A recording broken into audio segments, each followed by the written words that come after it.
second আৰু এটা প্ৰশ্ন ফাইণ্ড দ্য 10% অফ 2800 ইয়াৰ আগৰটো আছিল 50% অফ 2800 আৰু এইটো হৈছে 10% অফ 2800 চ' এইটো কেনেকৈ কৰে সেইটো আমি চাম চ' চেম আগৰ যিটো কৰা হৈছিল সেই চেম প্ৰচেছত এইটো কৰিম চ' ষ্টাৰ্ট কৰোঁ 10% অফ 2800 তাৰ মানে কি 10টো আগতে লিখি ল'ব লাগিব সেম আগৰ নিচিনা যদি পাৰ্চেণ্টক আমি ফ্ৰেকশ্যনত লিখোঁ কিমান লিখিব পাৰিম 1/100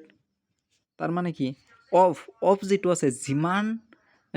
সংখ্যা থাকিব সংখ্যাটোৰ আগত যদি অফ থাকে তাৰ মানে কি এই অফ মানেই পূৰণ কৰি দিব চ'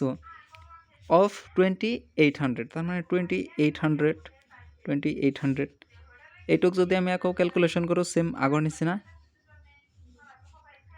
এই 10ৰ লগত 1টো পূৰণ হৈ আছে আৰু এই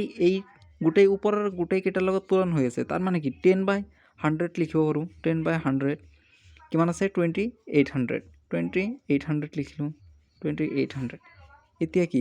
এতিয়া যদি কেলকুলেশ্যন কৰোঁ তলত 100 আছে ওপৰত 2800 আছে তাৰ মানে কি এইটোক আমি হৰণ কৰিব পাৰোঁ প্ৰথমে এটা জিৰ' কেঞ্চেল ইয়াৰ পৰা